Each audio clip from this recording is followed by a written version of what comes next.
The Challenge of the Yukon. On King! On your Malamute! The Wonder Dog King, swiftest and strongest of Eskimo lead dogs, blazes the trail through storm and snow for Sergeant Preston as he meets the Challenge of the Yukon.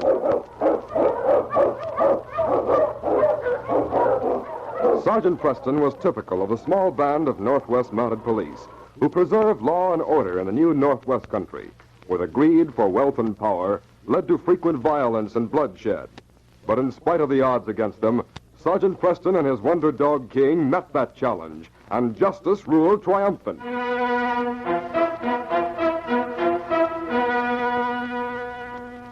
Though the ice still glazed the lake and snow covered everything, there were definite signs of approaching spring. The Yukon days were longer and brighter, and the sun at times felt warm on the prospector's face. It was early morning when Sergeant Preston sat in Pat Gallagher's cabin having breakfast. You had to come around the shore of the lake, didn't you? Yeah. That's the only reason I hate to see spring come. I could shorten my trip by 20 miles if I could come straight across. But it's too dangerous now. Bad holes, frozen over with thin ice and covered with snow. The ice has been dangerous for over a week. Drink some more tea and warm yourself while I put some salt pork in the griddle. Thanks, Pat. This tastes good. Listen to King. Don't tell me it's more visitors I'm having. You're the first one who's been here in 3 weeks. I wonder what he's barking at. What's the matter, King? He's looking out at the lake. Pat, look. There's a man crossing the lake, the fool. Doesn't he know he'll break through? Hey, you! Hello! He can't hear you. He's too far away and his ears are covered. We gotta stop him before he reaches that thin ice. Come on, Pat. My dog team's ready. We'll catch him. I'm afraid we won't be in time. I'd better bring a pole in case he breaks through. King, old fella, see that man out there? Well, after him, boy. Catch him. Go on, boy. That's it. Hurry, Pat. I'm coming. I've sent King on ahead. We may catch him in time. Here's the pole. I'll throw it on the sled. On your Malamute!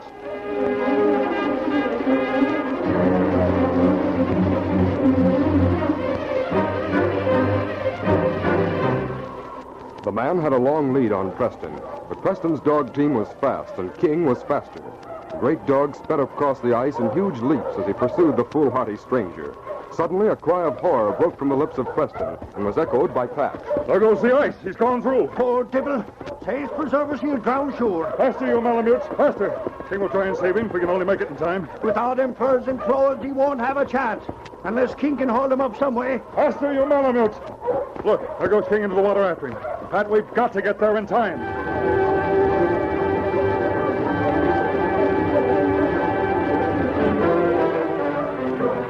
King hesitated only a second before leaping into the icy water. Swimming powerfully, he reached the struggling man who grasped frantically at the heavy fur of King's neck. Hurry, Pat. King's holding him up. Watch that ice at the edge there. Bring that pole. Here it is. Keep your feet kicking, man, and hang on to the dog. This way, King. Now you, grab the end of this pole and let go of the dog. Pat, help me pull him in. Yeah. There now. Just a little more. Watch out, Pat. That ice is breaking at the edge. Over this way. I've got him. You get King. Here, King. Over this way. Here, boy. Now up. There you are, fella. Good boy.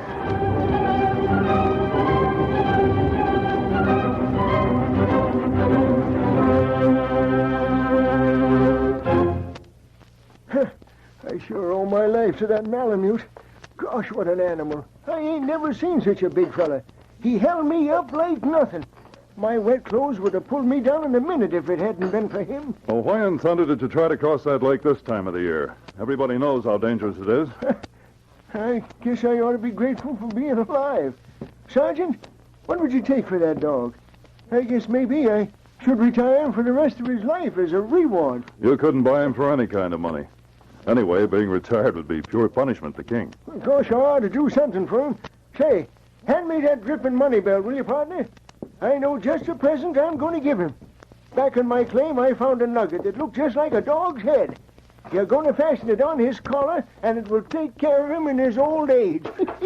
This money belt alone must almost sunk you. You sure struck it rich somewhere. You're right, partner. I was heading back to the States with more gold than you ever clapped your eyes on. Well, look here. Wait. Hey, somebody He's robbed me. What's the matter? Lead slugs and bullets. There ain't any gold in there at all. All my dust and all my nuggets gone. Maybe you'd better tell me just what happened to you last night. Where did you stay? Well, when I hit town, the first person I seen was an old partner of mine, Jake Pierce. I hadn't seen him since I first come to the Yukon, almost 10 years ago. You weren't in very good company, Pete. That you weren't.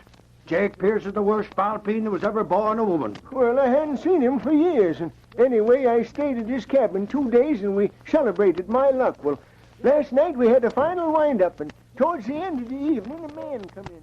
He looked like a The man we want to see, Muskie. It's my old partner, Pete Luscombe. Hi. Yeah, Muskie's been trapping around here for years, Pete. He can tell you just the trail to take out of here tomorrow. Have a drink, Muskie. I'd like a little information. I ain't familiar around these parts. Me, I trap all over country. Where do you go tomorrow? Well, I want to go to Land's End and catch a boat from there. You take trail south, cross Lake Tohatchee. That save you 20, 30 miles. Is the ice all right, Muskie? Me come cross with team this morning. All solid for a week more. Well, that's good news. That'll save me a day, maybe. Sure. Now you won't have to start so early.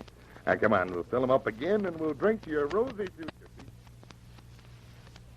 Well, I guess I should have gone to bed, but I had a couple of drinks more with them, and I couldn't do anything else, seeing as they was drinking to my future. Do you remember what happened after that? All of a sudden, I got so sleepy, I couldn't hold up my head. The murdering rats. They put something in your glass, they did. Jake put me to bed, I guess. I didn't know nothing till he woke me up this morning and joked about it. You know exactly how much you had in the money belt, Pete? Oh, it was many years' work. I had 5 pouches of dust alone, not counting the nuggets. My grandmother's ghost.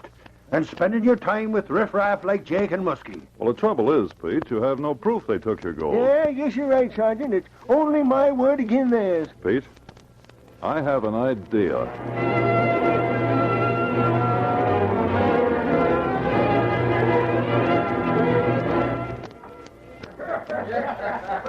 That evening in the Golden Pheasant Cafe, Jake Pierce was talking earnestly to Jim Kane, a prospector. Yeah, but, Jim, you just got back from your claim. You ain't going to need your dog team.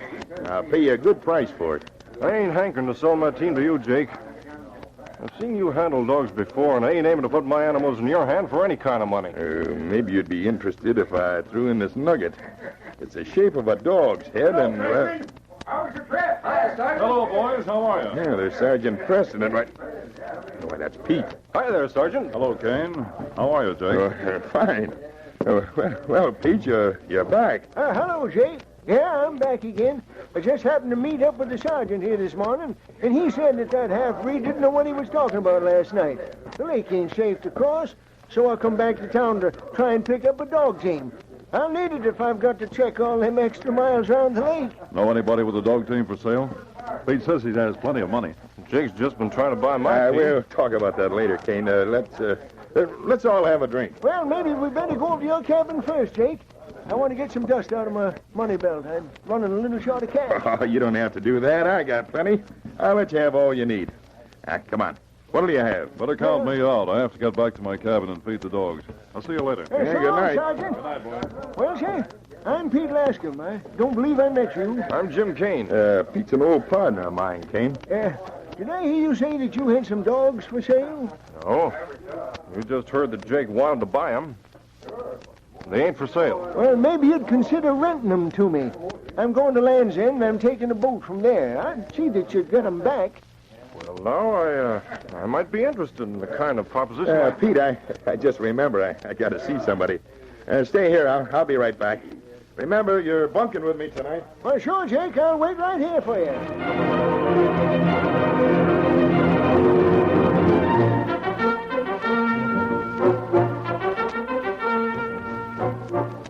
Jake rushed to his cabin at the edge of town. Muskie was strapping up the last pack containing Jake's belongings when he entered. You get dog team? No, Muskie, everything's off. I'll hide them packs. Something wrong? Pete's back. He didn't try to cross lake? Yeah, that blasted Mountie stopped him. He came back to get a dog team. He know we robbed him? No, not yet. He ain't opened his money belt since we done it. Maybe we better go right now. Yeah, he'd suspect something for sure if I beat it now. I got a better plan. He's going to run a dog team from Kane and plans to take off early tomorrow morning. If we could get rid of him tonight, we could take the team ourselves and everybody would think he left with it. Get rid of him? You mean my knife? It's better than a gun. A shot might bring trouble. We could put him on sled, then bury him somewhere. Now, Muskie, you hide in that closet behind them curtains. I'll bring Pete back here. And when he's in the right spot, you'll know what to do.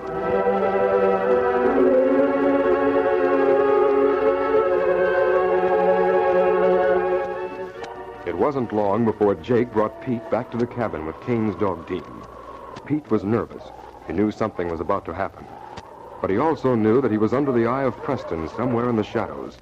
Preston, with King at his heels, drifted silently behind them, keeping out of sight. Hey, here we are. Go there.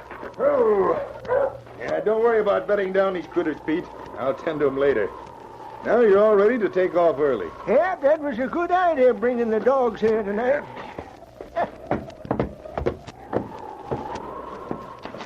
Yeah. I'll fix the nightcap for us first, and then you can hit the hay.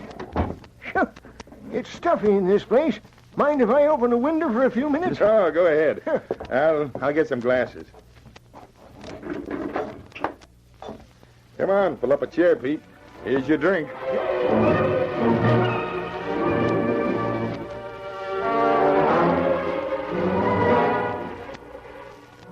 Quietly, Preston crept to the open window, his revolver drawn, and with King at his side. Pete sat with his back to the curtained closet. The oil lamp on the table cast weird shadows on the walls. Minutes dragged by, and Preston watched, every nerve tense. Suddenly his eyes were drawn to the curtains behind Pete. They were parting slowly, revealing Muskie with his knife drawn, creeping silently toward Pete. Jake was talking loudly to cover any sound Muskie might make. I'm glad you was able to talk Kane into wrecking you that team. It'll make the job a lot easier. Holy Jupiter. What was that? Get those hands up, Jake.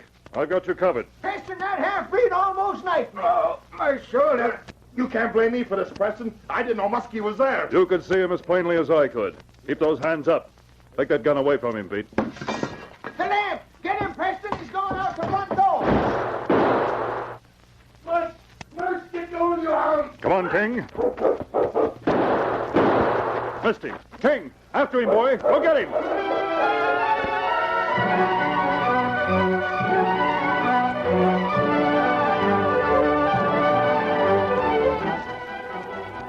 Jake, riding the runners of the sled, sped over the frozen ground like an arrow.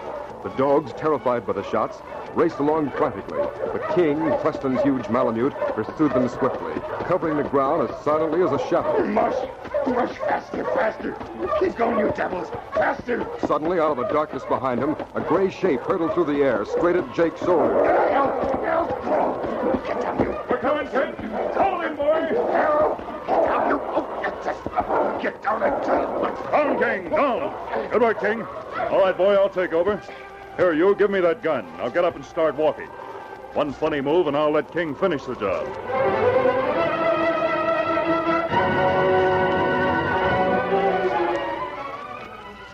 The next day, 3 people sat at the fire in Pat Gallagher's cabin on Lake Tohatchee.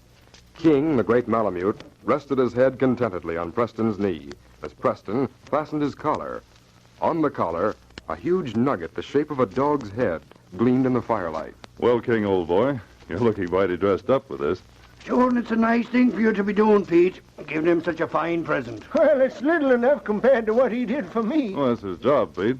Isn't it, fella? If every time he did a good job he got a nugget, he'd be a walking gold mine, that he would. Well, he's more than a gold mine to me. There you are, boy. Your collar's fixed. And now I guess the case is closed.